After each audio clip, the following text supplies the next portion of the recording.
Hi, my name is Subodip Koyal. I am a biology teacher. আমার বাড়ি diamond Harbour. আমার YouTube channel learning এই চ্যানেলে আইসিএসসি ক্লাস 6 এর একটা চ্যাপ্টার আজ আমি স্টার্ট করব। চ্যাপ্টারের নাম হলো cell the structure and function. তাহলে সেল কি জিনিস? সেল হচ্ছে smallest unit of an organism. এই যে আমি একটা মানুষ এই দাঁড়িয়ে আছি হিউম্যান, তাহলে আমার বডি কি দিয়ে ফর্ম হয়েছে? সেল দিয়ে ফর্ম হয়েছে। Cell is the smallest unit.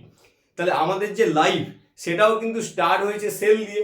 এখানে কি লেখা হয়েছে? Every organism begins it's life as a single sell. একটা বাচ্চা যখন জন্মগ্রহণ করে তখন কিন্তু সে একটা অলরেডি অর্গানিজমে ট্রান্সফার হয়ে গেছে। তার হাত আছে, পা আছে, নাক আছে, সব আছে। তাহলে সেই যে বডিটাকে ফর্ম করলো কে? সেল। তাহলে মায়ের ইউটেরাসে প্রথমে কিন্তু ওই বাচ্চাটা একটা সিঙ্গেল সেল ছিল, তার নাম ছিল জাইগোট। ওই জাইগোট সেল ডিভিশন করে করে একটা অর্গানিজম ফর্ম করেছে। তারপরে 9 মাস পরে মায়ের বডি থেকে সে বাইরে বেরিয়ে এসছে। তাহলে আমাদের যে বডি কি দিয়ে ফর্ম হচ্ছে? সিঙ্গেল সেল দিয়ে। আর কিন্তু এটাও মনে রাখতে হবে, লাইফটা কিন্তু স্টার্ট হয়েছিল একটা সেল থেকে, তারপরে সেটা ডিভাইড করে করে একটা মাল্টি সেলুলার অর্গানিজম ফর্ম করেছে। এবারে কি লেখা হয়েছে? This single cell আন্ডারগোস repeated divisions to become a complete living organism. তাহলে ওই সেলটা কন্টিনিউয়াসলি ডিভিশন করে করে একটা থেকে দুটো, দুটো থেকে চারটে, এইভাবে ডিভিশন করে করে কি হয়েছে? একটা অর্গানিজম ফর্ম করেছে। এবারে যদি আমরা ওভারঅল একটা অ্যানিমেল সেলকে দেখে নিই, তার ভিতরে কি আছে। তো এটা একটা সেল। সেলের সব থেকে ইম্পর্টেন্ট যে পার্ট সেটা কি? সেটা হলো নিউক্লিয়াস। নিউক্লিয়াসকে কি বলা হয়? Control centre of a cell. এই নিউক্লিয়াস এই সেলটাকে পুরোপুরি কন্ট্রোল করে। তারপরে কি আছে? এর চারপাশে আছে এই যে ডটেড অ্যাপিয়ারেন্স, এটাকে বলছে আরইআর, রাব এন্ডোপ্লাজমিক রেটিকিউলাম।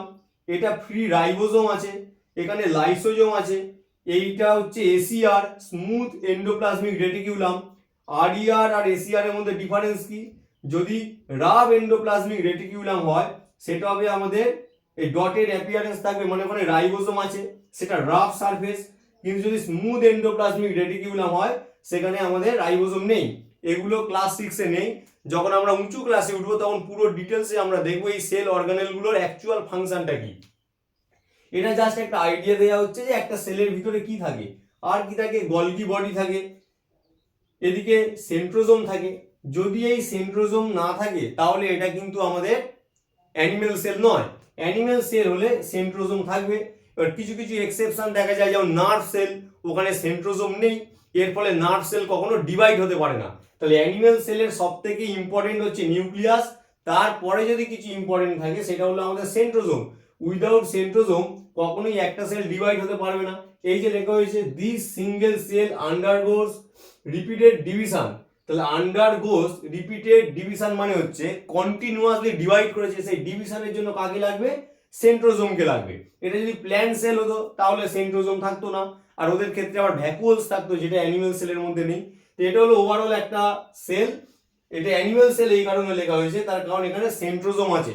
তাহলে nucleus, centrosome, ACR, lysosome, ribosome, এরা সবাই মিলে এই সেলের ভিতরে যে আছে। তাহলে এর চারপাশে এই যে বাউন্ডারি, এই বাউন্ডারিটার নাম হচ্ছে আমাদের সেল মেমব্রেন। এরকম অসংখ্য সেল মিলে আমাদের বডি ফর্ম করেছে। আমাদের হাত, পা, সব যা দেখতে পাচ্ছি সব কিছুই তৈরি করেছে সেল। তো সেলই হচ্ছে আমাদের স্ট্রাকচারাল ইউনিট। এর নেক্সট স্লাইডে আমরা ডিটেলসে দেখে নেব। এই স্লাইডে আমরা কিছু ইনফরমেশন দেখে নেব যেটা সেলের সাথে রিলেটেড। তাহলে কি বলছে? A cell can be defined as the basic structural and functional unit. Structural ইউনিটটা তো আমরা আগের স্লাইডেই বুঝেছি যে আমাদের যে বডি, যে কোনো অর্গ্যান, বডি পার্টস কি দিয়ে ফর্ম হচ্ছে? সেল দিয়ে। এবারে সেই বডি পার্টস যে ফাংশনিং করছে, যে কোনো একটা পার্টিকুলার ফাংশনিং, সে আমরা ওয়াকিং করি, রিডিং, সিঙ্গিং, যাই করে নিই না কেন, তাহলে এই যে ফাংশনটা কোনো না কোনো সেলই তো করছে। তার কারণ ওই অর্গ্যান বা বডি পার্টসটাকে কে ফর্ম করেছে? সেল। সেই কারণে সেলকে কি বলা হচ্ছে? Structural unit as well as functional unit. তাহলে এই যে অর্গানিজমটা ফর্ম হলো কিভাবে? তাহলে এইটা হচ্ছে সেলস। যখন কোনো সেলস একই রকম ফাংশনিং করে এবং পার্টিকুলার একটা ফাংশনিংকে রিপ্রেজেন্ট করছে, তখন সেই সেলগুলোকে একসাথে বলছে টিস্যু। অ্যাজ ফর এক্সাম্পল এই স্কিনে আছে এপিথেলিয়াল সেল। একটা সিঙ্গেল এপিথেলিয়াল সেল তো নেই, অনেক এপিথেলিয়াল সেল মিলে তৈরি করেছে স্কিন। তার মানে এই সেলগুলো মিলে তৈরি করলো টিস্যু। এবার different kind of tissue form করলো অর্গ্যান। অনেক রকমের অর্গ্যান মিলে ফর্ম করলো অর্গ্যান সিস্টেম, অনেক অর্গ্যান সিস্টেম নিয়ে ফর্ম করেছে অর্গানিজম। তাহলে অ্যাকচুয়ালি এই যে অর্গানিজমটা ফর্ম হলো, তাহলে সেটা তো অ্যাকচুয়ালি সেল দিয়েই তৈরি, এই নামগুলো তো আমরা দিয়েছি। তাহলে সেলস মানে কি, as for example epithelial cell, tissue হলে এপিথেলিয়াল টিস্যু। এবার একটা অর্গ্যান থাকলে সেখানে এপিথেলিয়াল টিস্যু থাকবে, কানেকটিভ টিস্যু থাকবে, ঠিক আছে। এবার যদি অর্গ্যান সিস্টেম হয় তাহলে ডাইজেস্টিভ সিস্টেম, সেই ডাইজেস্টিভ সিস্টেমের আন্ডারে অনেক রকমের অর্গ্যান আছে। এবার যেমন ডাইজেস্টিভ সিস্টেম আছে তার সাথে reproductive system, respiratory system, circulatory system, সেই সিস্টেমগুলো নিয়ে তৈরি হলো অর্গানিজম। তাহলে আমাদের বডিতে যে কোনো পার্ট ফর্ম করেছে সেল, ফাংশনটাও করছে সেল, সেই কারণেই বলা হচ্ছে basic structural and functional unit of all living things. এবারে যদি আমরা দেখে নিই, আগের স্লাইডে আমরা দেখছিলাম life start as a single sell, মানে সেটা হলো জাইগোট। জাইগোটটা ফর্ম করলো কিভাবে, বাবার থেকে এসেছে স্পার্ম, যেটাকে বলা হয় মেল গ্যামেট। এগুলো সব ডিটেলসে আমরা আর উঁচু ক্লাসে গেলে দেখবো, এটা একটা বেসিক আইডিয়া। ফাদারের থেকে পাওয়া গেছে স্পার্ম, যেটা মেল গ্যামেট, মায়ের থেকে পাওয়া গেছে ওভাম, সেটা ফিমেল গ্যামেট। এই স্পার্ম আর ওভামের যে ফিউশন, এটা মায়ের বডির ভিতরেই হয়। মায়ের বডিতে একটা অর্গান আছে ইউটেরাস, ইউটেরাসের যে ফ্যালোপিয়ান টিউব, সেই ফ্যালোপিয়ান টিউবে স্পার্ম আর ওভামটা ফিউজ হয়, ফিউজ হয়ে ফর্ম হলো জাইগোট। যেই জাইগোট ফর্ম হলো তার মানে তার মধ্যে লাইফ এসে গেল।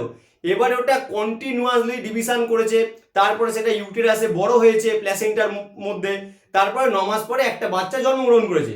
কিন্তু তার লাইফটা স্টার্ট হয়েছে কোথা থেকে, জাইগোট থেকে। যদি জাইগোট ফর্ম না হতো তাহলে কখনোই ওই অর্গানিজমটা ফর্ম হতে পারতো না। যেই জাইগোট ফর্ম হলো স্পার্ম আর ওভামের ফিউশনের ফলে, তখন সেটা সেল ডিভিশন করে করে মাল্টি সেলুলার অর্গানিজম ফর্ম করেছে। তাহলে আগে জাইগোট ফর্ম হয়েছে, তারপরে কন্টিনিউয়াসলি সেল ডিভিশন করে করে তৈরি হয়েছে মাল্টি সেলুলার অর্গানিজম। এখানে একটা বেসিক আইডিয়া দেওয়া হয়েছে, এটা একটা single cell, as for example zygote, সেটা সেল ডিভিশন করে দুটো সেল ফর্ম করেছে, সেখান থেকে আরো সেল ফর্ম করেছে, এইভাবে মাল্টি সেলুলার অর্গানিজমটা ফর্ম করেছে। তার মানে এটা ডিভিশন, সেল ডিভিশন। এবারে আমরা এখানে অর্গানিজমের এক্সাম্পল নিয়েছি হিউম্যান, যেহেতু আমরা মানুষ আমাদের এক্সাম্পলটাই নিলাম। এবারে বলছে এই যে সেল ডিভিশন শুধুমাত্র যে ডেভেলপমেন্টের কাজে লাগে তা নয়, একটা অর্গানিজমকে ফর্ম করেছে তা কিন্তু নয়। এই যে আমি দাঁড়িয়ে আছি, কন্টিনিউয়াসলি আমার বডি থেকে সেল কিন্তু খসে পড়ে যাচ্ছে, ডেড সেলগুলো। তাহলে সেই যে সেলটা চলে গেল তার জায়গায় রিপ্লেস করে নতুন সেল আসবে, তার মানে রিপ্লেসমেন্ট। তাহলে যে সেলগুলো অটোমেটিক্যালি ডেড হয়ে যাচ্ছে, প্রোগ্রাম ডেড, মানে একটা সময় পরে একটা সেল আর ডিভিশন করতে পারে না, সে মারা যায়, তাহলে প্রোগ্রাম ডেড। তাহলে সেই জায়গাটায় রিপ্লেস হয়ে নতুন সেল আসছে, তার মানে সেই সেলটা এলো কোথা থেকে, সেল ডিভিশন করেই এসেছে। তাহলে সেল ডিভিশনের পরে হচ্ছে রিপ্লেসমেন্ট, রিপেয়ার। কোনো কারণে হাতে কেটে গেল, পায়ে কেটে গেল, আমরা পড়ে গেলাম, তাহলে বা হাত ভেঙে গেল, তাহলে সেই জায়গাটায় কি করতে হবে, সেটাকে রিপেয়ার করতে হবে। রিপেয়ার করতে গেলে সেল লাগবে, সেই সেলটা কোথা থেকে এলো, সেল ডিভিশন করে এলো। তার মানে রিপ্লেসমেন্ট রিপেয়ারেও কিন্তু আমাদের সেল ডিভিশন হলো। এবারে গ্রোথ, গ্রোথ কি, একটা বাচ্চা ছোট ছিল, সবে হয়েছে, ধীরে ধীরে বড় হয়েছে। এবার কেউ ক্লাস 1-এ পড়ে, 2-তে পড়ে, 3-তে পড়ে, একদম একটা সময় পরে আরো বড় হয়ে যাবে। এই যে বড় হচ্ছে ধীরে ধীরে, তার মানে তার মধ্যে কি হচ্ছে, গ্রোথ হচ্ছে। এই গ্রোথটা কিভাবে হচ্ছে, সেল ডিভিশন করে করে হচ্ছে। এবার হলো রিপ্রোডাকশন। রিপ্রোডাকশন কি, এই যে ফাদারের বডিতে তৈরি হয়েছে স্পার্ম আর মায়ের বডিতে ফর্ম করেছে ওভাম, তাহলে এটা এক রকমের সেল ডিভিশনের ফলেই তৈরি হয়েছে, special type of cell division, এগুলো আমরা হায়ার ক্লাসে পড়বো। তাহলে রিপ্রোডাকশনের জন্য যে স্পার্ম আর ওভামটা ফর্ম হয় সেটাও কিন্তু সেল ডিভিশনের মাধ্যমেই এসেছে। তার মানে আমরা এই স্লাইডে বুঝলাম আমাদের যে life start as a single cell zygote, জাইগোটটা ফর্ম হয়েছে স্পার্ম আর ওভামের ফিউশনের ফলে। তো স্পার্ম আর ওভামটা কিভাবে ফর্ম হয়েছে, একটা special type of cell division যাকে বলা হয় মিওসিস সেল ডিভিশন, এগুলো আমরা ডিটেলসে পরে দেখে নেব। আর এই যে নর্মাল যে সেল ডিভিশন আমাদের বডিতে যে হয়, সেটা হচ্ছে একটা সেল থেকে দুটো সেল, দুটো থেকে চারটে সেল, এইভাবে সেল ডিভিশন করে করে মাল্টি সেলুলার অর্গানিজম ফর্ম করেছে। আর যেমন এক্সাম্পল হিউম্যান। আর এই সেল ডিভিশন শুধুমাত্র গ্রোথে কাজে লাগে এমনটা নয়, সেটা রিপ্লেসমেন্টে কাজে লাগে, রিপেয়ারে কাজে লাগে, ইভেন রিপ্রোডাকশনেও কাজে লাগে। আর আরেকটা জিনিস যেটা সবথেকে ইম্পর্টেন্ট এই স্লাইডে, সেটা হলো a cell can be defined as the basic structural unit. তার মানে আমাদের বডির যে কোনো অর্গ্যান, যে কোনো বডি পার্টস কে ফর্ম করেছে, সেল, এবং সেই অর্গ্যান বা বডি পার্টসের যে ফাংশন সেটাও কন্ট্রোল করছে সেল। তাই বলা হচ্ছে as well as functional unit of all living things. তার মানে সেলস থেকে টিস্যু, টিস্যু থেকে অর্গ্যান, অর্গ্যান থেকে অর্গ্যান সিস্টেম, অর্গ্যান সিস্টেম থেকে অর্গানিজম। এখানে মনে রাখতে হবে সিমিলার কাইন্ড অফ সেল, প্রত্যেকটা সেল যদি একই রকম হয়, তারা যদি একটা স্পেসিফিক ফাংশন পারফর্ম করে, তখন তাকে বলা হবে টিস্যু। কিন্তু সিমিলার কাইন্ড অফ টিস্যু কখনো অর্গ্যান ফর্ম করবে না, ডিফারেন্ট টাইপস অফ টিস্যু মিলে organ, different types of organ system, as for example digestive system, different types of organ system like digestive system, respiratory system, circulatory system, এগুলো মিলে form করেছে organism. তো এই পর্যন্ত দেখে নাও, নেক্সট স্লাইডে আমরা আরো ডিটেলসে অন্য টপিকগুলো দেখে নেব। এবারে আমরা দেখে নেব ইনভেনশন অফ মাইক্রোস্কোপ। তাহলে ইনভেনশন, তাহলে এই মাইক্রোস্কোপ কি, যেই মাইক্রোস্কোপ ইনভেন্ট হলো তারপরে আমরা বুঝতে পারলাম যে সেল কতটা স্মল এবং আমাদের এই যে বডি বা অর্গানিজম বা যে কোনো বডি পার্টস কিভাবে ফর্ম হয়েছে। তাহলে প্রথম যে মাইক্রোস্কোপ মানে ইনভেন্ট করা হয়েছিল সেটা ছিল simple microscope. First microscope was constructed by Dutch scientist Antony van Leeuwenhoek. এই যে সায়েন্টিস্ট ইনি প্রথম একটা মাইক্রোস্কোপ মানে ইনভেন্ট করেছিলেন যেটা খুবই সিম্পল ছিল, কিন্তু তিনি ফার্স্ট ব্যক্তি যিনি জানতে চেয়েছিলেন যে আমাদের বডি পার্টস কি দিয়ে ফর্ম হয়। His microscope were called simple microscope. এই যে মাইক্রোস্কোপ ম্যাগনিফাইং পাওয়ার 200 টাইমস, আর উনি যে লেন্স ইউজ করেছিলেন সেটা হলো আমাদের সিঙ্গেল বাই কনভেক্স লেন্স। তো সিঙ্গেল বাই কনভেক্স লেন্স ছিল কোথায়, সিম্পল মাইক্রোস্কোপে। তারপরে দেখা যাচ্ছে ম্যাক্সিমাম জিনিস আমরা দেখতে পাচ্ছি না, তার কারণ এটার ম্যাগনিফাইং পাওয়ার অনলি 200 টাইমস। তারপর তিনি তারপরে অন্য এক সায়েন্টিস্ট আবিষ্কার করলেন compound microscope. Compound microscope was constructed by an English scientist Robert Hooke. ওটা ছিল Dutch scientist Antony van Leeuwenhoek, এটা হচ্ছে ইংলিশ সায়েন্টিস্ট রবার্ট হুক। ওনার যে মাইক্রোস্কোপ তার magnifying power 2000 times, use 2 biconvex lens. এখানে ছিল সিঙ্গেল বাই কনভেক্স লেন্স, এটা 2 বাই কনভেক্স লেন্স। এর ফলে ম্যাগনিফাইং পাওয়ারটা 200 থেকে বেড়ে হয়ে গেল 2000। এর পরেও আমরা সেলের ভিতরে কি আছে সেই সম্পর্কে আমরা জানতে পারছিলাম না, তখন এলো ইলেকট্রন মাইক্রোস্কোপ। তার আগে একটা জিনিস দেখে নিই, এই যে কম্পাউন্ড মাইক্রোস্কোপ আর সিম্পল মাইক্রোস্কোপ এটা কিন্তু লাইট ইউজের মাধ্যমে কোনো একটা স্পেসিমেনকে অনেক বড় করে দেখতে পাওয়া যায়। আর এই মাইক্রোস্কোপ ইউজ করে Robert Hooke first time cell আবিষ্কার করেছিলেন, যদিও সেটা ডেড সেল ছিল, সেটা ছিল কর্ক সেল। মানে হোমিওপ্যাথি শিশিরের উপরে কর্কের একটা ঢাকনা থাকে, সেটা পাতলা করে স্লাইস করে উনি কম্পাউন্ড মাইক্রোস্কোপে দেখেছিলেন এবং সেখানে এরকম বক্স বক্স দেখতে পেয়েছিলেন। ওনার মনে হয়েছিল এটা একটা সেল, মানে ছোট রুমের মতো, তাই উনি বলেছিলেন এটা কিন্তু সেল, যদিও এটা ডেড সেল। তারপরে লিভিং সেল আবিষ্কার হয়েছে, অনেক মাইক্রোস্কোপ ডেভেলপমেন্ট হয়েছে মাইক্রোস্কোপের। তারপরে এলো ইলেকট্রন মাইক্রোস্কোপ, যেখানে কোনো লাইট ইউজ হচ্ছে না, মানে আমরা চোখ দিয়ে ডিরেক্ট দেখতে পাবো না, সেখানে ইলেকট্রন হচ্ছে একটা জায়গা থেকে যাবে, ওই স্পেসিমেনকে ক্রস করে অন্য একটা জায়গায় যাবে, গিয়ে সেটা বড় করে জুম করে একটা প্রিন্ট পেপার চলে আসবে। তো এটাই সব থেকে মানে আপডেটেড মাইক্রোস্কোপ, ইলেকট্রন মাইক্রোস্কোপ, যার ম্যাগনিফাইং পাওয়ার 2 লাখ টাইম। তখন আমরা বুঝতে পারলাম যে একটা সেলের ভিতরে সেল অর্গানেলসও আছে, যে শুধুমাত্র সেল না, সেলের ভিতরে কি আছে, সেল অর্গানেলস। তো এটা ইউজ হচ্ছে কি, বিমস অফ ইলেকট্রনস। এটা হলো ওভারঅল যে আমাদের ইনভেনশন অফ মাইক্রোস্কোপ, যে কার পরে কোন মাইক্রোস্কোপ এসছে। যেমন সিম্পল অ্যান্টনি ভ্যান লিউয়েনহফ, আমাদের কম্পাউন্ড হলে রবার্ট হুক। কিন্তু ইলেকট্রন মাইক্রোস্কোপের ক্ষেত্রে কোনো সায়েন্টিস্টের নাম আমি লিখিনি, তার কারণ এটা একটা সিঙ্গেল কোনো সায়েন্টিস্ট করেনি, অনেকে মিলে রিসার্চ করে তারপরে এই মাইক্রোস্কোপ আবিষ্কার করেছিলেন। তো তোমরা এটা দেখে নাও। এই স্লাইডে আমরা বেশ কিছু এক্সাম্পল দেখবো যে অর্গানিজমের বডি কেমন দেখতে হয়, তার মধ্যে কত সেলস আছে, ঠিক আছে।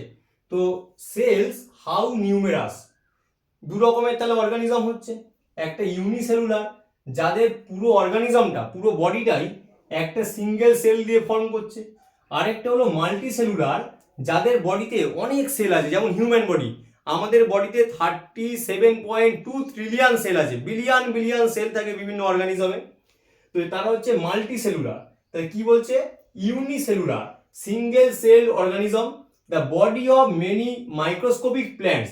স্বাভাবিক, যেহেতু ইউনিসেলুলার এদেরকে আমরা খালি চোখে দেখতে পাবো না, এদেরকে মাইক্রোস্কোপের সাহায্যে দেখতে পাবো, তাই এদেরকে বলা হচ্ছে microscopic plants and animals are formed of just one sell.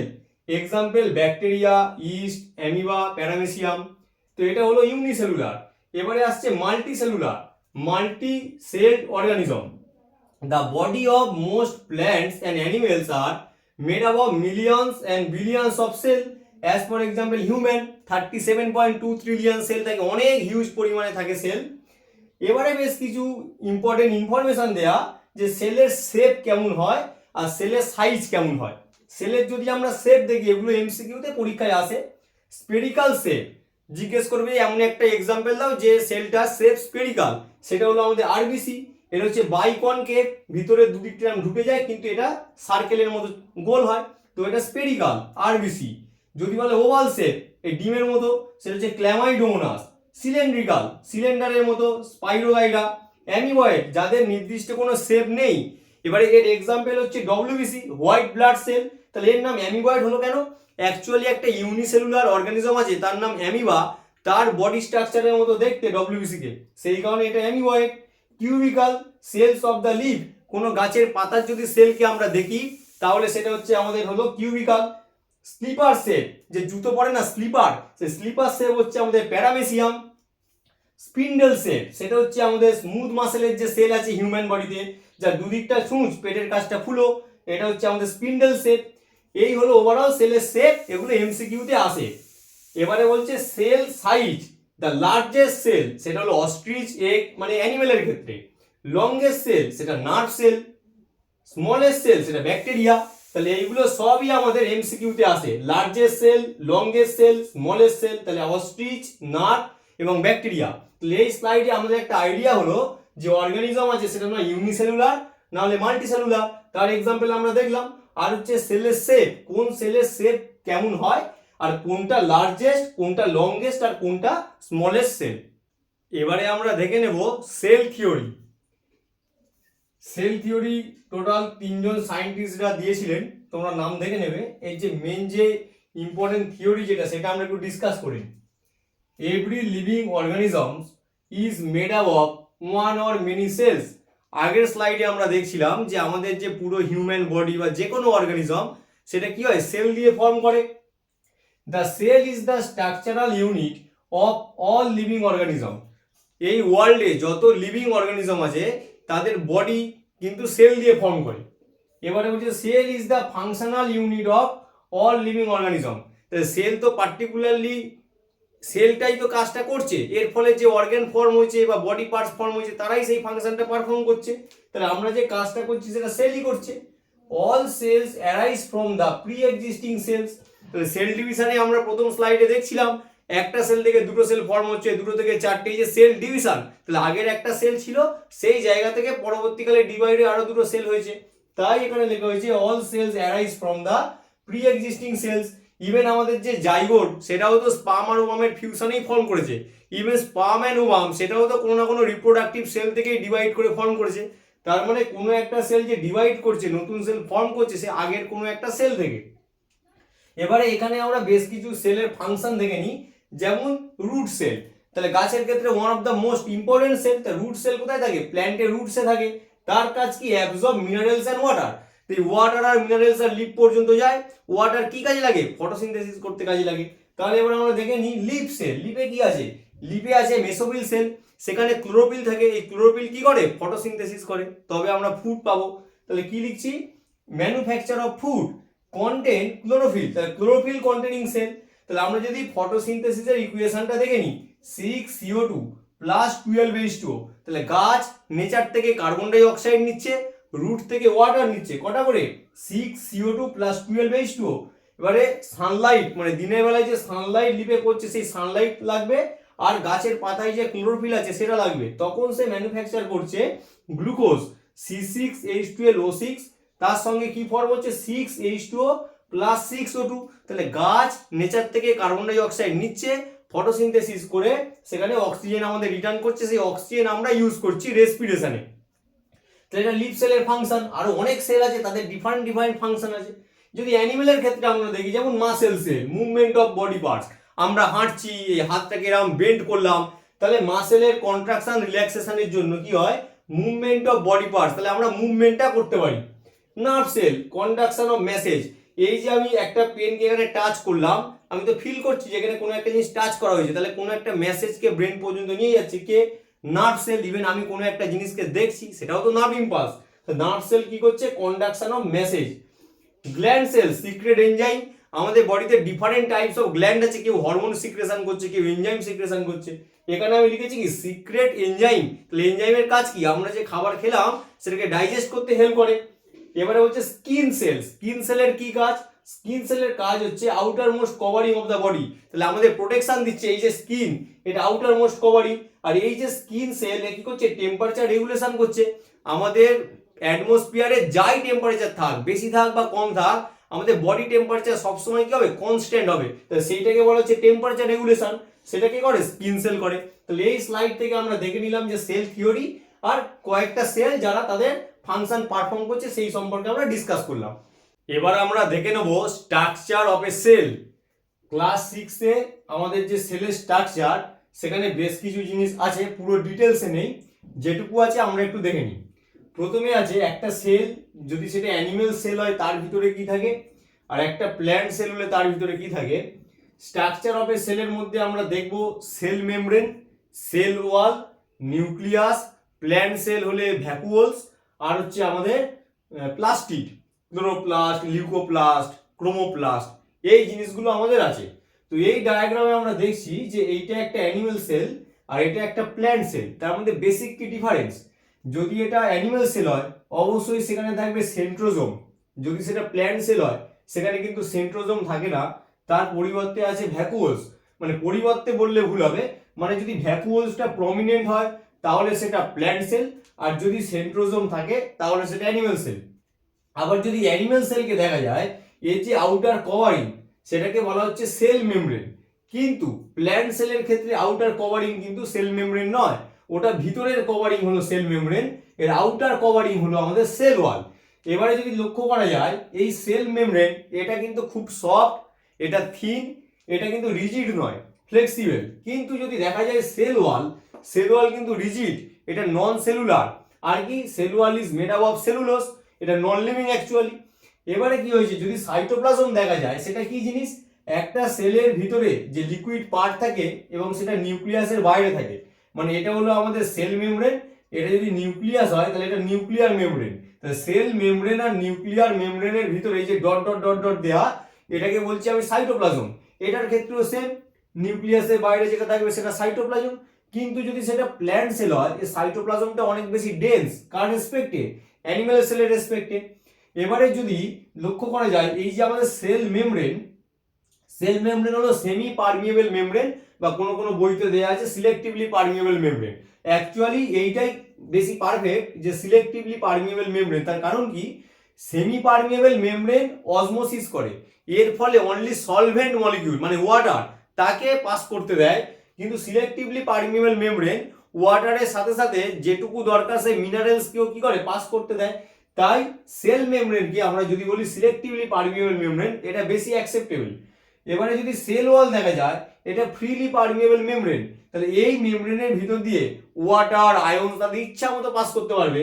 কিন্তু যদি সেটা সেল মেমব্রেন হয় তাহলে কিন্তু পারবে না, তার কারণ এটা সিলেক্টিভলি পারমিয়েবল মেমব্রেন, যেটুকু দরকার যে যে জিনিসকে সিলেক্ট করা হবে সেটাই কিন্তু এই সেলের ভিতরে পাস করতে পারবে। এবারে যদি অ্যানিমেল সেল হয় তাহলে এর আউটার যে কভারিং সেটা দিচ্ছে কে, সেল মেমব্রেন। আর যদি প্ল্যান্ট সেল হয় এর কভারিংটা দিচ্ছে সেল ওয়াল। যেহেতু সেল ওয়াল রিজিড, ঠিক আছে, এটা হচ্ছে অনেক হার্ড, তাই প্ল্যান্ট এত শক্ত হয়, কিন্তু অ্যানিমেলের ক্ষেত্রে যেহেতু সেল ওয়াল থাকে না তাই এটা অনেক বেশি সফট হয়। এবারে একটা টার্ম জিজ্ঞেস করা হয়, সেটা হলো প্রোটোপ্লাজম কি জিনিস। এই যে নিউক্লিয়াস, তাহলে প্রত্যেকটা সেলের ভিতরে যে control centre of a cell কি, সেটা নিউক্লিয়াস। সেই নিউক্লিয়াস আর সাইটোপ্লাজম দুটোকে একসাথে বলা হয় প্রোটোপ্লাজম। তাহলে নিউক্লিয়াস প্লাস সাইটোপ্লাজম, মানে এইটা নিউক্লিয়াস আর এর ভিতরে যে সাইটোপ্লাজম আছে সেই সাইটোপ্লাজমকে একসাথে বলা হচ্ছে প্রোটোপ্লাজম। এবার সেল মেমব্রেনে কি লিখেছি, সেমি পারমিয়েবল মেমব্রেন বা selectively permeable membrane. Cell wall freely permeable membrane, it is non living structure, it is made up of cellulose. আর যখন উঁচু ক্লাসে উঠবে তোমরা দেখবে এই যে আমাদের প্ল্যান্ট সেল তো শুধুমাত্র একরকম নয়, অনেক ডিফারেন্ট টাইপ অফ সেল আছে, তখন মানে ডিফারেন্ট টাইপের শেপও হয়, তখন তার সেল ওয়ালটা শুধু সেলুলোজ দিয়ে নয়, আর একটু অন্যরকম সেল আছে যেখানে পেকটিন আছে, যদি সেটা স্ক্লেরেনকাইমা হয় সেখানে লিগনিন আছে, এগুলো সব আমরা বড় হলে ডিটেলসে দেখবো। ওভারঅল এই আইডিয়া করা গেল যে অ্যানিমেল সেল আর প্ল্যান্ট সেলের মধ্যে বেসিক ডিফারেন্স, এর সেল ওয়াল নেই, এর সেল ওয়াল আছে, এবং এটা সেল মেমব্রেনটা আউটার লেয়ারিং, এর সেল ওয়ালটা আউটার লেয়ারিং। সেল মেমব্রেন যেটা হয় সেটা সেমি পারমিয়েবল, সেল ওয়াল যেটা হয় ফ্রিলি পারমিয়েবল। আর এটা ভিতরে একটা করে নিউক্লিয়াস থাকে, নিউক্লিয়াসের বাইরে আর সেল মেমব্রেনের ভিতরে যেটা থাকে তাকে বলা হয় সাইটোপ্লাজম। আর প্রোটোপ্লাজম মানে হলো নিউক্লিয়াস প্লাস সাইটোপ্লাজম। এবারে একটা সেলের ভিতরে যখন কোনো রিয়াকশন হবে, কোনো কেমিক্যালের রিয়াকশন হবে, সেটা কোথায় হবে? সেটাই সাইটোপ্লাজমের মধ্যেই হবে, যেমন অ্যারোবিক রেসপিরেশন বা আদার্স যে কোনো রিয়াকশন কিন্তু সেলের এই সাইটোপ্লাজমে হয়। আর এখানে দেখতে পাওয়া যাচ্ছে ভ্যাকুওলস। ভ্যাকুওলসের ভিতরে কি হয়? সেল স্টোর থাকে। যদি প্ল্যান্ট সেলে কোনো খাবার থাকে এক্সট্রা, সেটাই ভ্যাকুওলসের ভিতরে স্টোর থাকে। তো এটা হলো আমাদের বেসিক স্ট্রাকচার। এই যে হেডিং আছে the structure of a cell, তার মধ্যে হচ্ছে আমরা মেনলি দেখব cell wall, cell membrane, nucleus, আমাদের প্লাস্টিড আছে, ডিফারেন্ট টাইপস অফ প্লাস্টিড। তার মধ্যে আমরা একটা আইডিয়া করে দিলাম যে সেল ওয়াল আর সেল মেমব্রেনের কি ডিফারেন্স, আর এটা মেনলি কোন জায়গায় কিভাবে থাকে। অ্যানিমেল সেলের ক্ষেত্রে আউটার লেয়ারিং, আর প্ল্যান্ট সেলের ক্ষেত্রে কিন্তু সেল ওয়ালটা আউটার লেয়ারিং, তার ভিতরের লেয়ারটার নাম হলো আমাদের সেল মেমব্রেন। এবারে আমরা দেখে নেব নিউক্লিয়াস। নিউক্লিয়াসকে কি বলে? Control centre of a cell. যে কোনো স্পিসিসের ক্ষেত্রে এই নিউক্লিয়াসের ভিতরে থাকে ক্রোমোজোম। এই ক্রোমোজোম নাম্বারটা প্রত্যেকের ক্ষেত্রে কিন্তু আলাদা। মানুষের ক্ষেত্রে আলাদা, যে কোনো অ্যানিমেলসের ক্ষেত্রে আলাদা, প্ল্যান্টসের ক্ষেত্রে আলাদা। এই নিউক্লিয়াস কি করে? একটা সেলের ভিতরে যত সেল অর্গানেলস আছে তাদেরকে কন্ট্রোল করে, তাই একে বলা হয় control centre of a cell. যেমন আমাদের ব্রেন আমাদের সমস্ত অর্গানস, আমাদের হাত পা, এদের কাজকে কন্ট্রোল করে, ঠিক তেমনি একটা সেলের ভিতরে যত সেল অর্গানেল আছে তাদেরকে কন্ট্রোল করে কে? সেটা হচ্ছে আমাদের নিউক্লিয়াস। একটা নিউক্লিয়াসের ডায়াগ্রাম যদি আমরা দেখে নিই, এই যে আউটার যে লেয়ারিং, এটার নাম হচ্ছে আমাদের নিউক্লিয়ার মেমব্রেন। যেটা ব্লু কালারের যে লেয়ার, এটাকে বলা হয় নিউক্লিয়ার মেমব্রেন। এর ভিতরে এই যে রেড কালারের আছে, এটাকে বলা হয় ক্রোমাটিন ফাইবার। আর এই গোল মতো যেটা টিপের মতো দেখা যাচ্ছে, এটাকে বলা হচ্ছে নিউক্লিওলাস। এর কাজ হচ্ছে রাইবোসোম ফর্ম করা, প্রোটিন সিনথেসিসে হেল্প করে, যেটা আমরা উঁচু ক্লাসে আরো ডিটেলসে দেখব। তো নিউক্লিওপ্লাজম কি? ক্রোমাটিন ফাইবার আর নিউক্লিয়াস ও চারপাশে একটা লিকুইড আছে যেটা জেলি জেলি লাইক স্ট্রাকচার, মানে হাইলি ডেন্স, সেটা হচ্ছে আমাদের নিউক্লিওপ্লাজম। আর নিউক্লিয়ার মেমব্রেনের মাঝে মাঝে এরকম পোর থাকে, এটাকে বলে নিউক্লিয়ার পোর। কোনো একটা ইনফরমেশন নিউক্লিয়াস থেকে যখন সাইটোপ্লাজমে আসে, তখন কিন্তু এই নিউক্লিয়ার পোর থেকে এটা চলে আসে। এইটা হলো আমাদের ওভারঅল একটা নিউক্লিয়াস। নিউক্লিয়াসের ভিতরে যে আছে ক্রোমাটিন ফাইবার, সেই ক্রোমাটিন ফাইবারটাকে যদি আমরা বাইরে বের করে নিই, এখানে একটা জিনিস আমরা বুঝতে পারছি, এটা কিন্তু জালের মতো স্প্রেড করে আছে। এবারে যখন সেল ডিভিশন হয়, মানে একটা সেল থেকে দুটো সেল, দুটো থেকে চারটে সেল, এই যে সেল ডিভিশন, সেল ডিভিশনের সময় এই ক্রোমাটিন ফাইবারটা ক্রোমোজোমে ট্রান্সফার হয়ে যায়। যেহেতু এটা হিউম্যান নিয়ে আমরা দেখছি, হিউম্যানের যে কোনো সেলের ভিতরে এই ক্রোমাটিন ফাইবারগুলো ডিউরিং সেল ডিভিশন 23 পেয়ার্সে ভাগ হয়ে যায়, মানে টোটাল 46টা ক্রোমোজোম। তাহলে আমাদের বডিতে যে কোনো সেল যদি দেখতে পাওয়া যায়, তার নিউক্লিয়াসের ভিতরে যে ক্রোমোজোম আছে তার নাম্বার হলো 46। আর এটাকে লিখছি আমরা 23 পেয়ার্স। তার মানে যে কোনো ক্রোমোজোম দুটো করে আছে। অ্যাজ ফর এক্সাম্পল 1 সেটা 2 পিস আছে, 2 2 পিস আছে, 3 দুটো আছে, 4 দুটো আছে, এইভাবে 22 নাম্বার অফ 22 সেটাও দুটো আছে, প্রত্যেকটা পেয়ারে আছে। তাই এটাকে বলা হচ্ছে 23 পেয়ার্স। এবার এই যে ক্রোমোজোম, এটা আবার টু টাইপসের হয়। একটা হলো অটোজোম, একটা হলো আমাদের সেক্স ক্রোমোজোম। অটোজোম হচ্ছে কটা? 22 পেয়ার্স। তাহলে অটোজোম কি? একটা নিউক্লিয়াসের ভিতরে এই যে ক্রোমাটিন ফাইবার আছে, ডিউরিং সেল ডিভিশন এটা যখন অটোজোমে ট্রান্সফার হয়ে যাচ্ছে, এই অটোজোম হচ্ছে আমাদের বেসিক ক্যারেক্টারিস্টিক্স গুলো কি করে? আমাদের কন্ট্রোল করে, যে হাইট কেমন হবে, স্কিন কালার কেমন হবে, ঠিক আছে, আমরা আমাদের ব্রেন কেমন হবে, আমাদের অর্গ্যান কেমন হবে, আমাদের দেখতে কেমন হবে, ওভারঅল সবকিছু যেটা ফিজিক্যাল ব্যাপার সেটাকে কন্ট্রোল করছে এই অটোজোম 22 পেয়ার্স। যে আমাদের যে কোনো অর্গ্যানের স্ট্রাকচার কেমন হবে, সব কিছু, যে কতটা হরমোন সিক্রেশন করবে, সব কে কন্ট্রোল করে? এই অটোজোম। কিন্তু আরেকটা পেয়ার আমি এখানে আলাদা করে দিয়েছি, এটা 22 পেয়ার্স, আরেকটা হচ্ছে 1 পেয়ার। এই 1 পেয়ারকে বলা হচ্ছে আমাদের সেক্স ক্রোমোজোম। এই ক্রোমোজোমের কাজ কি? এই ক্রোমোজোমের কাজ হলো জেন্ডার সিলেকশন করা, যে একটা বাচ্চা ছেলে হবে না মেয়ে হবে। এটা তো খুব ইম্পর্টেন্ট একটা ক্যারেক্টার, যে একটা বাচ্চা ছেলে না মেয়ে, সেটাকে কন্ট্রোল করে এই 1 পেয়ার, সেটাকে বলা হচ্ছে সেক্স ক্রোমোজোম। যদি কোনো মেয়ে হয়, বাচ্চা হয়, যে কোনো মেয়ে বা মহিলা বা উম্যান, তাদের যে কোনো সেলের ভিতরে সেক্স ক্রোমোজোম থাকবে এক্স এক্স। তাহলে টোটাল যদি জিনোটাইপ দেখতে পাওয়া যায়, সেটা হবে 22 পেয়ার্স প্লাস এক্স এক্স, মানে মেয়েদের ক্ষেত্রে দুটো এক্স ক্রোমোজোম থাকে। কিন্তু যদি ছেলেকে দেখা যায়, তখন সেটা এক্স ওয়াই। আর বাকি যে অটোজোম 22 পেয়ার্স, এটা কিন্তু সকলের ক্ষেত্রে সেম।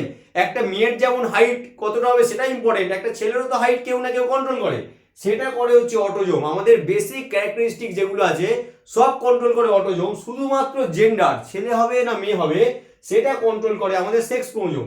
যদি এটা ছেলে হয় তাহলে এটা হবে এক্স ওয়াই। মেয়েদের ক্ষেত্রে দুটো এক্স ক্রোমোজোম থাকে, ছেলেদের ক্ষেত্রে একটা এক্স একটা ওয়াই ক্রোমোজোম থাকে। তাহলে যদি আমরা একটা মেয়েদের একটা সেলের ভিতরে দেখি তাহলে দেখা যায় 22 পেয়ার্স প্লাস এক্স এক্স, যেহেতু মেয়ে দুটো এক্স ক্রোমোজোম থাকে।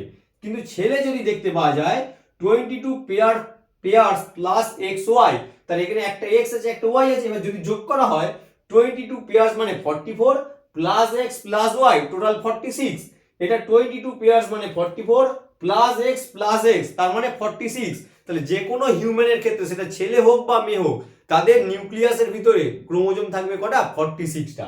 এবারে আমি যে বলছি যে কেমন দেখতে হবে, হাইট কেমন হবে, এই যে জিনিসগুলো এটা তো এক একটা ক্যারেক্টারিস্টিক্স, তাহলে এটাকে কন্ট্রোল করে কে? এই ক্রোমোজোম তো করে, কিন্তু ক্রোমোজোমের ভিতরে এমন কে আছে যে এই জিনিসটাকে কন্ট্রোল করছে? সেটা হচ্ছে আমাদের জিন। তাহলে একটা ক্রোমোজোমকে যদি আমরা দেখি, এই যে এঁকেছি 1 2 3 করে 46, ওর যে কোনো একটা ক্রোমোজোমকে যদি আমরা দেখে নিই, ক্রোমোজোমের ভিতরে দেওয়া আছে রেড কালারের ডিএনএ আর ডট ডট দেওয়া হিস্টোন প্রোটিন। এই ডিএনএটাই আমাদের এই ক্যারেক্টারিস্টিক গুলো কন্ট্রোল করে। আবার ডিএনএর একটা পার্টিকুলার পোর্শন এটাকে করছে, তার নাম হলো আমাদের জিন। তাহলে একটা ক্রোমোজোমের ভিতরে থাকে ডিএনএ, ডিএনএ এর ভিতরে থাকে হচ্ছে ছোট ছোট পোর্শন যাকে বলছে জিন। এই জিনগুলোই অ্যাকচুয়ালি কন্ট্রোল করছে যে কোনটা কেমন হবে। তাহলে আমরা প্রথমে বুঝলাম যে একটা নিউক্লিয়াস কন্ট্রোল করে যে কি হবে আর কি, মানে তার বডি স্ট্রাকচার কেমন হবে, সেলের ভিতরে কিভাবে কাজ করবে। তারপরে আমরা একটু ডিটেলে দেখলাম যে এর ভিতরে যে ক্রোমাটিন ফাইবার আছে সেটা ডিউরিং সেল ডিভিশন ক্রোমোজোমে ট্রান্সফার হয়ে যায়, তাই ক্রোমোজোম কন্ট্রোল করছে। আর একটু ডিটেলসে দেখলাম ক্রোমোজোমের ভিতরে ডিএনএ আছে, ডিএনএ এই ব্যাপারটাকে কন্ট্রোল করছে।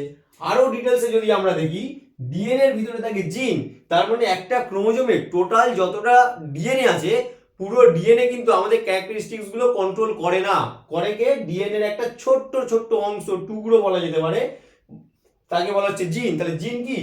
জিন is a part of DNA, it is a hereditary materials বা হেরিডিটারি ইউনিট। হেরিডিটারি ইউনিট কথার মানে কি?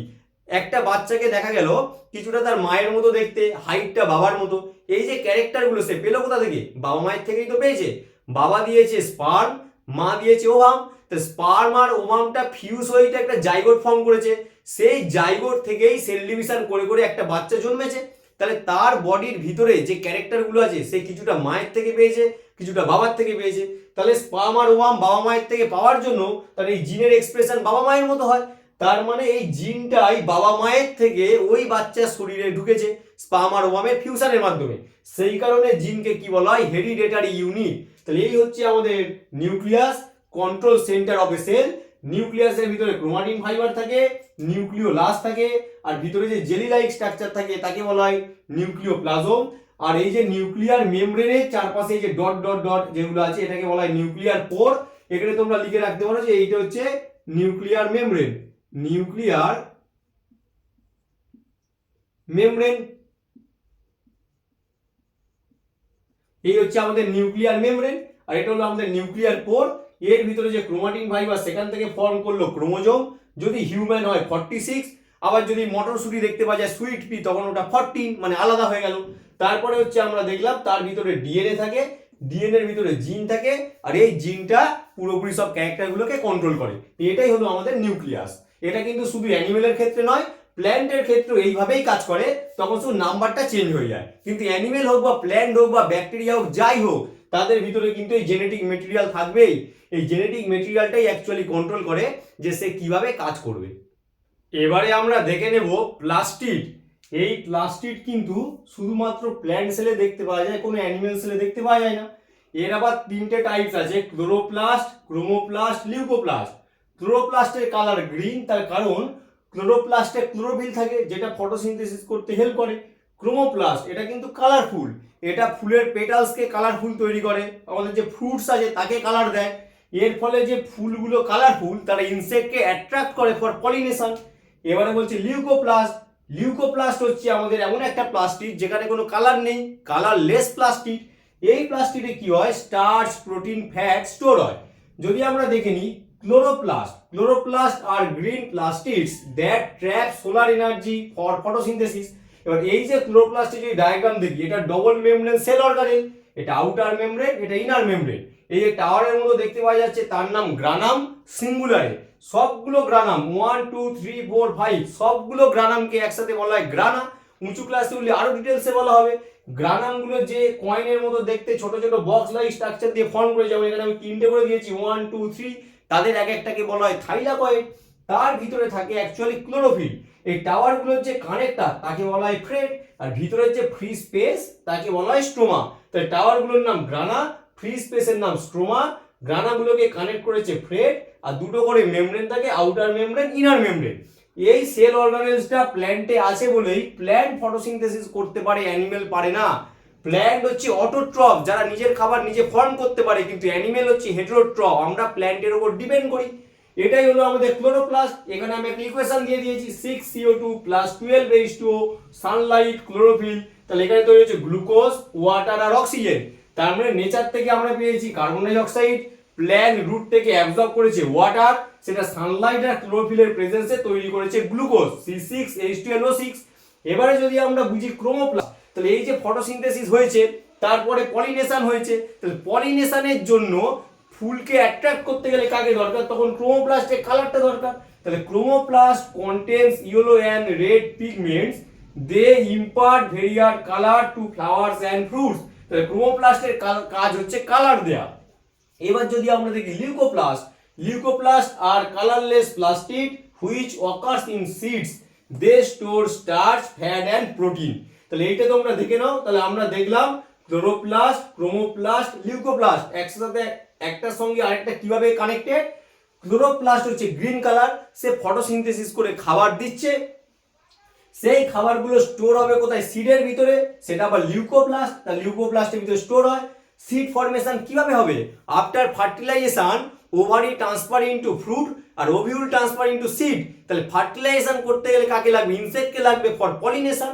পোলেন গ্রেনটাকে তো ট্রান্সফার করাতে হবে, তার জন্য ফুলের যে পেটালস আছে তাকে কালার দেওয়ার জন্য দরকার হয়ে পড়ে ক্রোমোপ্লাস্ট, যেটা কিন্তু অ্যাকচুয়ালি কালারফুল প্লাস্টিড। সেটা ইয়েলো হতে পারে, সেটা রেড হতে পারে। ঠিক আছে, এই হলো আমাদের প্লাস্টিড, যেটা অনলি প্ল্যান্ট সেলে দেখতে পাওয়া যায়। এবারে আমরা দেখে নেব ভ্যাকুওলস। ভ্যাকুওলস হচ্ছে নন লিভিং, মেনলি প্ল্যান্টে দেখতে পাওয়া যায়, অ্যানিমেলসে থাকে তবে সব ক্ষেত্রে নয়। যেসব ক্ষেত্রে থাকে সাইজে ছোট হয়, অনেক বেশি নাম্বারে থাকে। তাহলে কি বলছে, vacuoles are non living inclusions in the cytoplasm bounded by a membrane. তাহলে ভ্যাকুওলসের চারপাশে একটা মেমব্রেন থাকে। These are filled with water and various substances in solution. তাহলে এটা কি হচ্ছে, লিকুইড ফরমেশনে থাকে, তার ভিতরে বিভিন্ন মিনারেলস থাকে, এর ফলে সেটাকে বলা হচ্ছে সলিউশন, আর যাকে আমরা বলছি কি সেল স্যাক। তাহলে plant vacuoles are large but fewer in numbers, animal vacuoles are small and larger in number. এই হলো আমাদের ভ্যাকুওলস, যার কাজ হচ্ছে ফুড মেটেরিয়ালকে স্টোর করা। আমরা যে চ্যাপ্টার দেখছিলাম cell the structure and function, ICSC class 6 এর এই ভ্যাকুওলসটা হচ্ছে শেষ টপিক। এই চ্যাপ্টারটা প্রথম থেকে শেষ পর্যন্ত তোমরা স্টাডি করো। কোনো অসুবিধা হলে কমেন্ট সেকশনে লিখবে যে স্যার এই জায়গাটায় বুঝতে পারছি না। যদি ফার্স্ট টাইম দেখো চ্যানেলটাকে অবশ্যই সাবস্ক্রাইব করবে, আর অবশ্যই বন্ধুদের সাথে কিন্তু এই ক্লাসটা তোমরা শেয়ার করবে। সবাই ভালো থাকবে, থ্যাংক ইউ।